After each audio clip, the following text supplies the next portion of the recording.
Welcome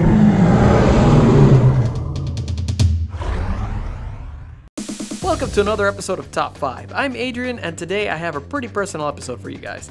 Plenty of great games are celebrated and sell extremely well, but unfortunately not all games receive the same treatment. Today we'll be going through 5 fantastic games that I personally enjoyed very much, but for one reason or another did not do well commercially or were simply forgotten. Let's begin.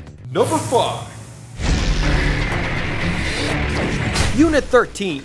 Unit 13 is one of the best games on the PlayStation Vita. You are part of a kick-ass team comprised of elite mercenaries that are experts in infiltration, demolition, and a ton of other spy stuff. The story is incredibly simple, but it is an excellent portable third-person shooter that has plenty of missions and challenges to keep you occupied for quite some time. But alas, I guess that when people don't even know the game exists and the cover art is just a grenade that's bleeding.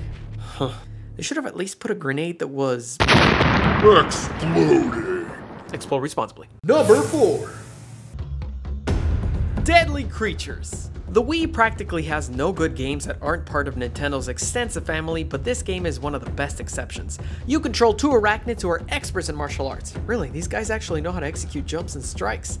And don't worry, this isn't Disney style where the scorpion and the spider break into songs about happiness. They beat the shit out of other bugs, lizards, and even rats. But since most people fear the spider more than they fear death, I guess the fate of this game was predetermined. And it certainly doesn't help that your tail perforates the skull of the cousin of Ratatouille. Number 3. Enslaved!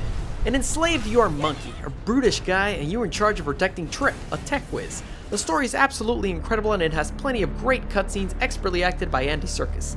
The gameplay is divided between combat sections and fun exploration sections similar to Uncharted. I also award the game extra points for basing itself on the same Chinese story as Dragon Ball, Journey to the West. Essentially, you're controlling Goku. Won the tiara. Number 2. Vanquish! I can't stop saying great things about Vanquish to my friends. Shinji Mikami, the creator of Resident Evil and essentially the over-the-shoulder perspective in video games, directed this phenomenal game. The star of Vanquish is without a doubt the augmented reaction suit, which lets you move so quickly it slows down the world around you. The story isn't terribly complex, but the presentation is great. The controls are absolutely perfect and the gameplay is dynamic, explosive, and challenging. The only bad thing? The game is pretty short. Number 1. Dead to Rights Retribution. This is a playable action movie from the 80s, no doubt about it. You control Jack Slate, who is of course jacked, and he's investigating the murder of his father. And by investigating, I mean killing the most amount of people humanly possible. The gameplay is extremely entertaining in the world of action-adventure games. When you're not shooting, fighting, or performing slow-mo executions, you control Shadow for stealth segments. Way before Riley was bringing down choppers, Shadow was executing bad guys and cracking nuts. Which is your favorite game that wasn't very popular? Let me know in the comments below, and you can follow me on Twitter, Facebook, and Instagram. See you next time. Honorable mention.